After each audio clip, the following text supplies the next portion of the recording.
चलो ठीक है, तब हम लोग पढ़ रहे थे एनडीए का सिलेबस पढ़ रहे हैं हम लोग, सेकेंड पेपर, उसमें केमिस्ट्री वाला पोर्शन पढ़ रहे हैं। और आज के लेक्चर में हम लोग पढ़ेंगे, क्या पढ़ेंगे, एटॉमिक स्ट्रक्चर के बारे में पढ़ेंगे। एटॉमिक स्ट्रक्चर पढ़ेंगे और क्या पढ़ेंगे, आइसोटोप्स पढ़ेंगे, आइसोबार्स पढ़ेंगे, आइसोटोन पढ़ेंगे, आइसोटोन और आइसो इलेक्ट्रॉनिक्स कहते हैं, आइसो इलेक्ट्रॉन पढ़ेंगे, आइसो इलेक्ट्रॉन, ठीक है, जिसमें ये सब पढ़ने वाले हैं हम लोग। एटॉमिक स्ट्रक्चर की बात करें तो इस एटॉमिक स्ट्रक्चर की जो बात करें, पहले तो जो एटॉमिक स्ट्रक्चर में बहुत सारे मॉडल आए, ठीक है, तो हम लोग उस मॉडल में हम नहीं जाएंगे। सबसे पहले डाल्टन ने दिया, फिर जो जे थॉम्सन आए, जे थॉम्सन आए, फिर उस तरह के मॉडल आते रहे, लेकिन सबसे जो माना गया वो क्या माना गया, उनको नील्स बोर को माना गया, उनके मॉडल को प्रीफर किया गया। उनके मॉडल के हिसाब से क्या है कि एक सेंटर में कोई पॉजिटिव चार्ज था, ठीक है, और उसके चारों तरफ क्या है, इलेक्ट्रॉन है, ठीक है, सेंटर में न्यूक्लियस है, ये न्यूक्लियस है, और उसके चारों तरफ क्या है, ये इस ऑर्बिट है, ऑर्बिट में इलेक्ट्रॉन है। अब इस ऑर्बिट में कैसे इलेक्ट्रॉन बनेंगे, उसके लिए उन्होंने क्या रूल दिया था, नील्स बोर और एक और साइंटिस्ट है उनके साथ में बरी, ठीक है, उन्होंने क्या रूल दिया था, 2n², है ना। n क्या है, इसके सेल्स का नंबर, ये बोर दिया इसको KLM, इसी को आज के भाषा में क्या बोलते हैं, 1 2 3 4 5 6, है ना। तो n क्या है, n नंबर ऑफ सेल्स है, n क्या है, नंबर ऑफ सेल्स है, 1 2 3 4 ज़्यादा जा सकते। अब मान लो हमको पहला सेल में n के इस वाले k वाले में हमको भरना है इलेक्ट्रॉन, तो क्या हो जाएगा, 2n², तो क्या हो गया 1² और 2, यानी पहले वाले सेल में हम 2 ही इलेक्ट्रॉन भर सकते हैं, है ना। अब बात करते हैं सेकंड वाले सेल की, यानी जो 2 है, 2² 4, 4 × 2 8 हो गया, 2² 4, 4 × 2 8 हो गया, 2 × 3²। अब तीसरे सेल की बात करें तो कितना है, 3² 9, 9 दूना 18, यानी इसमें कितने 2 इलेक्ट्रॉन आ सकते हैं, इसमें कितने आ सकते हैं, 8 आ सकते हैं, इसमें 18 आ सकते हैं। यही हुआ, कैसे आएंगे अब हम लोग देखते हैं। एक जनरल कन्फिग्रेशन जो हम लोग लिखते हैं, ये आइडिया होगा 1s2 2s2 2p6 3s2 3p6 3d10, है ना। देखो 1 वाला अलग हो गया, 2 वाला अलग हो गया, ये हो गया, यानी 1 वाला सेल ये अलग, ये 2 वाला सेल अलग, 3 वाला सेल। अगर 2n² के हिसाब से निकाले तो देखो एक में तो सिर्फ 2 ही आ रहा है, तो सही है। यहाँ पे देखो 6 और 2 8, ये भी सही है, 8 आ रहा है। इस वाले में देखो 10 6 2 18, ये भी सही है, आ रहा है ना।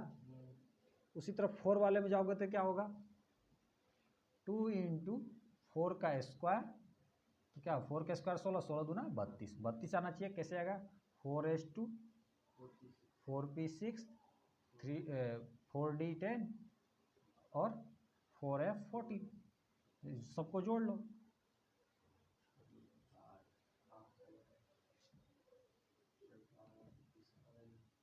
एक सेकंड गलती हो रहा है क्या, 2n² 32 हो रहा है, 32 हो जाएगा, हाँ ठीक, 32 हो रहा है तो सही है।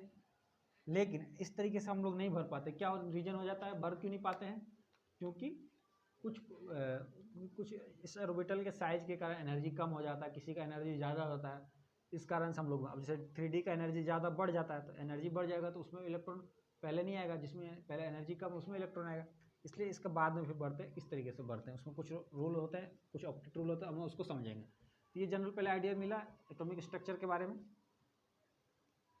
यहाँ तक तो कोई दिक्कत नहीं एटॉमिक स्ट्रक्चर वाले में। और तब आओ यहाँ पे अब बात करते हैं नेक्स्ट की, कैसे ये काम करते हैं, ठीक है। तो अब मान लो सोडियम है, सोडियम है, तो हम लोगों ने अभी पिछले चैप्टर में पढ़ा था कैसे रिप्रेजेंट कर सकते हैं। सोडियम है, यहाँ पे उसका क्या है, एटॉमिक नंबर डाल दिए, यहाँ पे एटॉमिक मास डाल दिए, है ना। इस एटॉमिक यानी बीच में क्या होगा, सोडियम होगा, है ना। और इसके हिसाब से अब इसका कंट्रीब्यूशन करेंगे, 1s2 2s2 2p6 और 3s2, ऐसे करेंगे। तो अब देखो, अब यहाँ पे क्या है, 1 है, क्यों? क्योंकि 6 कितना 10 हो गया यहाँ पे, और 11 यानी 3 सेल होगा, इसमें 2, इसमें 8 और इसमें 1, तो 6 2 8 और 2 10, 1 11 हो गया, सोडियम का हो गया, है ना। अब यहाँ पे आता है क्या, ऑक्टेट रूल। ऑक्टेट रूल के हिसाब से क्या कि जो बैलेंस इलेक्ट्रॉन होता है ना, बैलेंस सेल क्या होगा, जो इस न्यूक्लियस के आउटर मोस्ट होगा, इसको हम लोग क्या बोलते हैं, बैलेंस सेल। और इस बैलेंस सेल में जो इलेक्ट्रॉन है उसको क्या बोलते हैं, वैलेंस इलेक्ट्रॉन। और इस वैलेंस इलेक्ट्रॉन बोला कि जब ये स्टेबल होगा, जब इसके अंदर क्या होंगे, लगभग 8 इलेक्ट्रॉन होंगे, तो ये स्टेबल होगा, उसी को हम लोग क्या बोलते हैं, ऑक्टेट रूल। ठीक है, और इसी ऑक्टेट रूल के अकॉर्डिंग क्या निकलती है, वैलेंसी। और हमको वैलेंसी निकालना है, वैलेंस इलेक्ट्रॉन के हिसाब से। अब यहाँ पे वैलेंसी इसके वैलेंस इलेक्ट्रॉन के बराबर ही होगा, वैलेंस इलेक्ट्रॉन के बराबर ही है। सोडियम का वैलेंसी कितना हो गया, वैलेंस इलेक्ट्रॉन कितना है, वैलेंस सेल में 1 है, तो यहाँ पे इसकी सोडियम की वैलेंसी कितनी होगी, 1। इतना समझ में आ गया। तो सोडियम की वैलेंसी होगी, लेकिन कब तक ये चलेगा, जब तक वैलेंस इलेक्ट्रॉन कितना हो, 1 2 3 और 4। जब तक वैलेंस इलेक्ट्रॉन कितना हो, 4 तक हो, तब तक ये ठीक है, इसकी वैलेंसी हो जाएगी। लेकिन जैसे ही वैलेंस इलेक्ट्रॉन क्या होगा, 5 6 7 8 आएगा, तो वैलेंसी कैसे निकालेंगे, वैलेंस 8 माइनस वैलेंस इलेक्ट्रॉन, 8 से वैलेंस इलेक्ट्रॉन को माइनस कर देंगे, वही उसकी वैलेंसी हो जाएगी। जैसे क्लोरीन की बात करें, क्लोरीन का एटॉमिक नंबर 17, ठीक है, तो इसका लिखेंगे तो 1s2 2s2 2p6 3s2 3p5, ठीक है, 3p5 आ गया। अब इतना समझ में आ गया। अब देखो इसके आउटर मोस्ट सेल में कितना है, 7 है, 5 और 2 7 है, तीसरा नंबर सेल में देखो 5 2 7 है, इसका बैलेंस इलेक्ट्रॉन कितना है, 7 है, और 7 है तो 4 से तो ज़्यादा हो गया, है ना। अब इसके लिए हम लोग वैलेंसी निकालने के लिए ये यूज करेंगे, क्यों ऐसा यूज करेंगे बाबू, क्योंकि ये ऑक्टेट रूल के अकॉर्डिंग है। 8 माइनस 7 बराबर 1, यानी क्लोरीन की वैलेंसी कितनी होगी, 1 होगी, यानी वो 1 इलेक्ट्रॉन ले लेगा तो ऑक्टेट रूल को सेटिस्फाई कर जाएगा। जैसे ही 1 इलेक्ट्रॉन ले लेगा तो ये 6 हो जाएगा, और 6 हो जाएगा तो 3s2 3p6, यानी ऑक्टेट रूल, यानी 6 2 8। वैलेंस इलेक्ट्रॉन में कितने इलेक्ट्रॉन आ गए, 8 आ गए। 1 इलेक्ट्रॉन ले लेगा तो क्या हो जाएगा, Cl माइनस बन जाएगा ना बाबू। अभी ये 1 इलेक्ट्रॉन दे देगा तो इसके बैलेंस सेल में कितने इलेक्ट्रॉन आ जाएंगे, 6 और 2 8, इसलिए ये इलेक्ट्रॉन को दे देता है, ये इलेक्ट्रॉन को दे देता तो अब वैलेंस इलेक्ट्रॉन ये हो गया, तो वैलेंस इलेक्ट्रॉन में कितना होगा, 6 और 2 8, तो ये ऑक्टेट रूल पूरा किया, तो ये सेटिस्फाई किया। उसी तरह क्लोराइड माइनस क्या करेगा, उसी जो इसने इलेक्ट्रॉन को निकाला इसने ले लिया, तो इसका ऑक्टेट रूल अपना, इसका ऑक्टेट पूरा हो गया, समझे। तो इस तरीके से ये काम करता है ऑक्टेट रूल, स्टेबिलिटी को बताता है। बैलेंस इलेक्ट्रॉन समझ में आएगा, बैलेंस सेल समझ में आएगा, वैलेंसी समझ में आएगा। अब इसको थोड़ा नोट कर लो अच्छे से, ठीक है, अच्छे से इसको नोट कर लो पहले।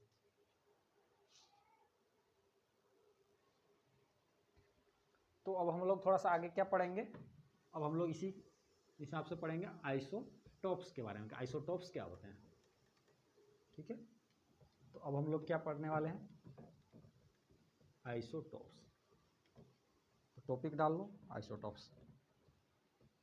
तो हम लोग पढ़ने वाले हैं आइसोटॉप्स। और आइसोटॉप्स क्या होते हैं,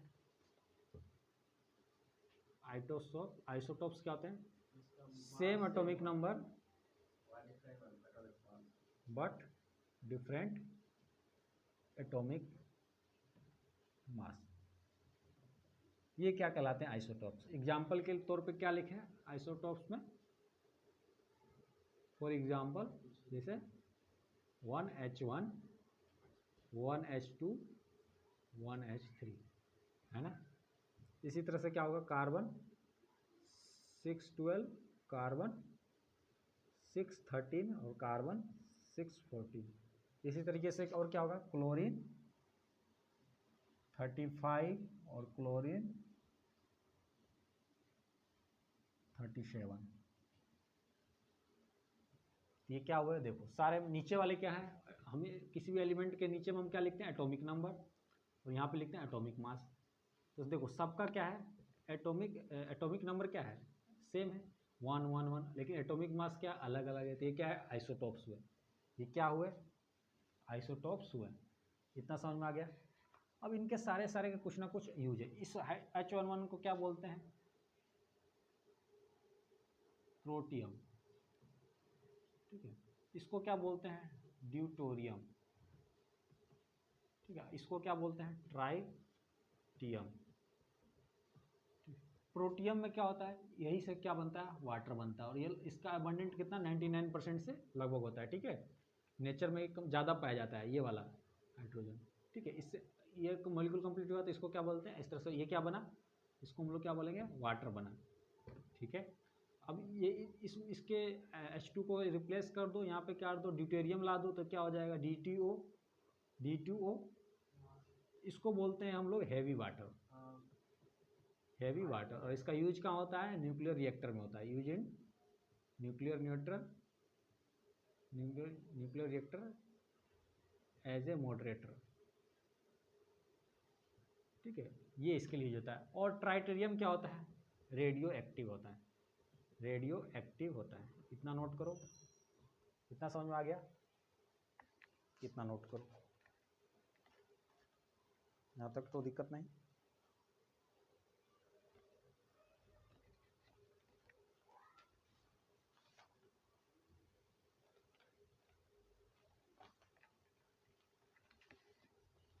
आगे बढ़े। और इस रेडियो एक्टिव में जो हम लोग बार बार सुनते हैं हाइड्रोजन बम, तो इसमें ये ट्राइटेरियम का ही यूज करता है, हाइड्रोजन बम। इतना समझ में आ गया।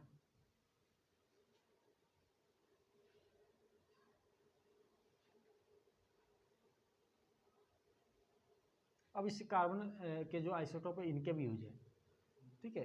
जैसे ये कार्बन, ये वाला जो कार्बन है इसका यूज क्या है, इसका यूज इस तरह से क्या है, जिस तरीके से जैसे हम एटॉमिक मोल निकालते हैं ना, बोलते हैं कि 1/12 इसका भाग हुआ, जैसे 1U बराबर 1/12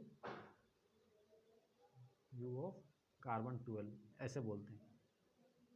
किसी भी इस तरह से इसको डिफाइन करने का ये तरीका हुआ। इसको हम लोग समझेंगे फिर मोल वाले कंसेप्ट में अच्छे से। अब इसकी बात करते हैं, कार्बन जो 14 होता है, इसका ये कहाँ यूज होता है, carbon dating method, carbon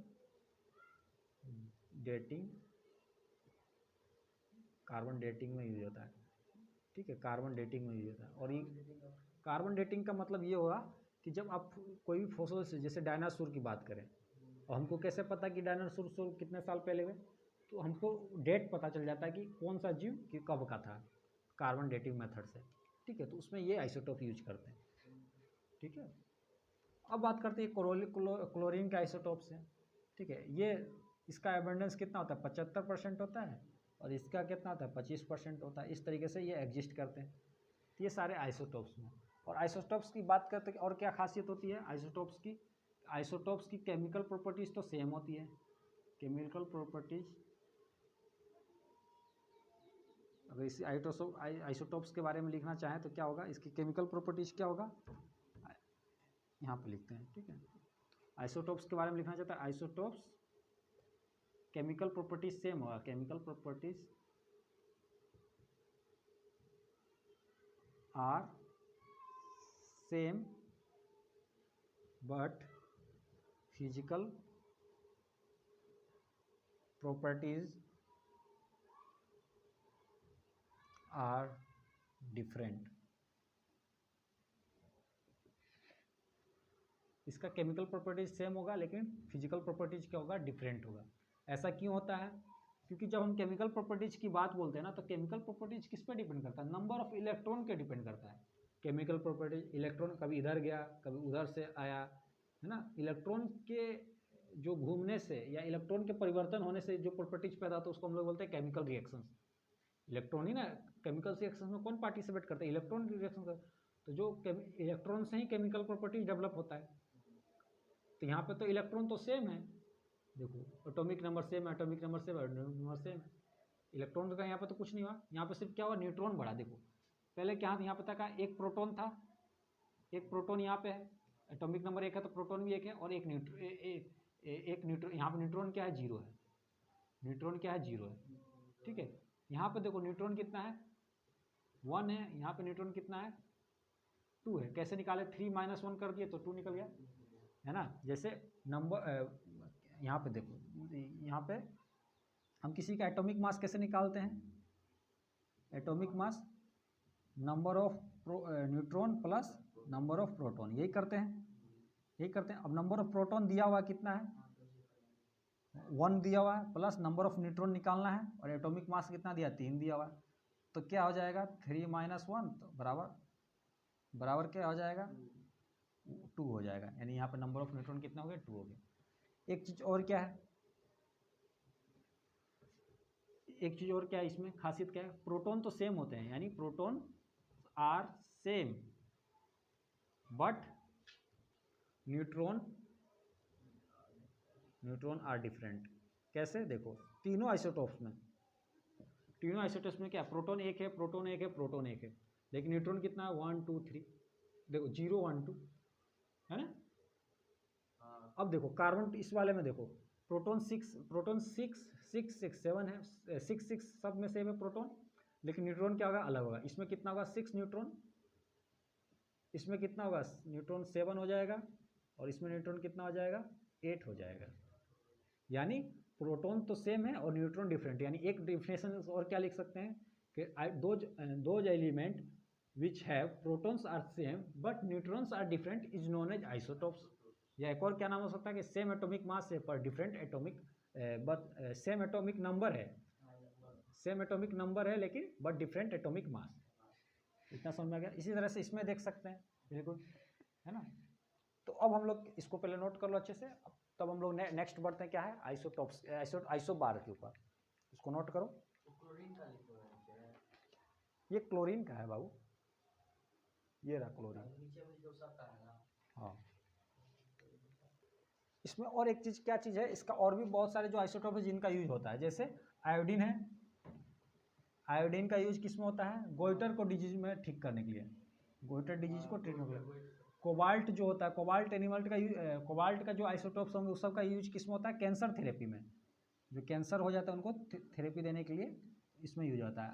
uranium के जो आइसोटॉप्स होंगे उसकी इसमें यूज होता है न्यूक्लियर फ्यूल में, या न्यूक्लियर रिएक्शंस करवाने, न्यूक्लियर रिएक्टर्स में यूरेनियम का यूज होता है।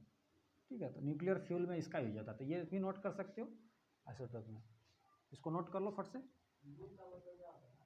यू का मतलब यूरेनियम हुआ, यू सिंबल हुआ यूरेनियम का, जैसे CO कोबाल्ट सिंबल हुआ, उसी तरह यू क्या हुआ यूरेनियम सिंबल हुआ यूरेनियम का। ठीक है, इतना समझ में आ गया, इसको नोट कर लो फट से। अब हम लोग नेक्स्ट टॉपिक की तरफ बढ़ते हैं।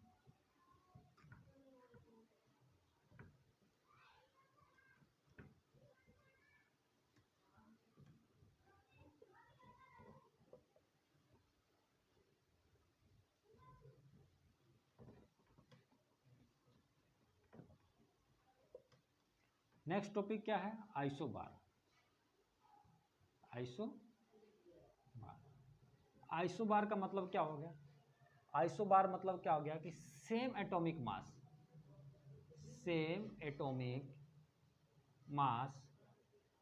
But different atomic number. इतना समझ आ गया। यानी ऐसे एलिमेंट जिसका एटॉमिक मास क्या हो, एटॉमिक मास सेम हो, एटॉमिक नंबर क्या हो डिफरेंट हो।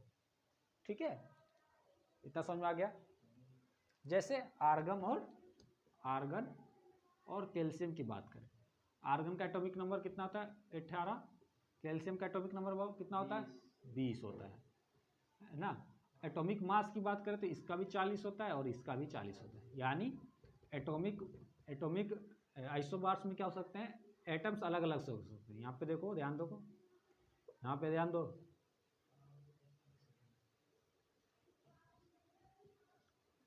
ऑर्गन और कैल्शियम है, यहाँ पे देखो ध्यान से। ठीक है, अब यहाँ पे देखो ये एटॉमिक नंबर हुआ, ये एटॉमिक मास है, एटॉमिक मास सेम है लेकिन क्या है डिफरेंट इन एटॉमिक नंबर अलग अलग है। इतना समझ आता है। इसको हम लोग बोल सकते हैं आइसोमर्स। और आइसोमर्स में क्या हो सकते हैं, डिफरेंट एलिमेंट हो सकते हैं। आइसोटॉप्स में क्या था, सेम ही थे, हाइड्रोजन थे तो हाइड्रोजन के आइसोटॉप्स है, लेकिन इसमें डिफरेंट एलिमेंट हो सकते हैं, डिफरेंट एटम्स हो सकते हैं। शॉर्ट में लिख रहे हैं डिफरेंट एलिमेंट हो सकते हैं। और क्या हो सकता है, इसकी केमिकल प्रॉपर्टीज भी डिफरेंट होगी, केमिकल प्रॉपर्टीज भी डिफरेंट होगी क्योंकि नंबर ऑफ इलेक्ट्रॉन भी बदल गया, एटॉमिक नंबर बदल गया तो इसके इलेक्ट्रॉन के नंबर भी बदल गए ना, तो केमिकल प्रॉपर्टीज डिफरेंट होगी एंड फिजिकल प्रॉपर्टीज भी डिफरेंट होगी, क्योंकि ये तो पूरा दोनों बदल गया ना, आर्गन का अलग गुण होता है और कैल्शियम का अलग गुण होता है। बोथ हैव डिफरेंट, देखो बोथ हैव, यहाँ पे से लिख सकते हैं बोथ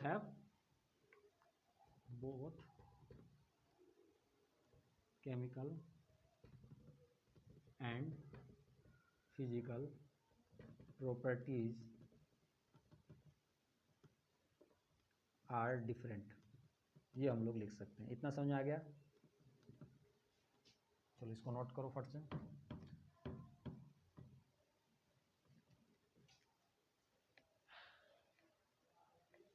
अब हम लोग नेक्स्ट टॉपिक की तरफ बढ़ेंगे, वो क्या है, आइसोटोन। क्या है? आइसोटोन। हम लोग नेक्स्ट टॉपिक पे बढ़ेंगे जिसका क्या नाम है, आइसोटोन। ठीक है,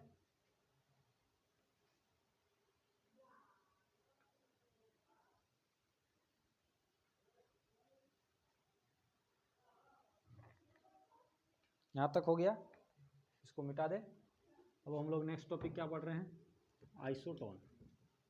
नेक्स्ट टॉपिक क्या है, आइसोटोन। नेक्स्ट टॉपिक क्या है, आइसोटोन्स। आइसोटोन्स का मतलब क्या है कि नंबर ऑफ न्यूट्रॉन क्या होंगे, सेम होंगे, number of neutrons are same. यानी जब हम दो एलिमेंट या दो से ज़्यादा एटम को देख रहे हैं तो उसमें न्यूट्रॉन्स की संख्या सेम है, तो हम उसको क्या बोलेंगे, आइसोटोन्स बोलेंगे। एग्जाम्पल के तौर पे क्या है, बोरोन और कार्बन का 13 वाला। ठीक है, बोरोन का मास कितना होता है, 7 होता है, 11 होता है, 12 होता है। ठीक है, अब देखो हमको निकालना है न्यूट्रॉन, इसमें न्यूट्रॉन कितना होगा, 12 माइनस 5 कितना हो गया, 7, और इसमें कितना होता है, 13 माइनस 6 कितना हो गया, 7। तो नंबर ऑफ न्यूट्रॉन कितने हो गए, सेम हो गए दोनों में। तो ये दोनों क्या है, आइसोटोन्स हैं। क्या है, आइसोटोन्स है। इसके क्या होंगे, फिजिकल और chemical properties. Physical properties, chemical properties तो दोनों अलग अलग हैं, फिजिकल प्रॉपर्टीज भी अलग है क्योंकि नंबर ऑफ एटम अलग है, और केमिकल प्रॉपर्टीज भी अलग होंगे क्योंकि नंबर ऑफ इलेक्ट्रॉन अलग अलग है।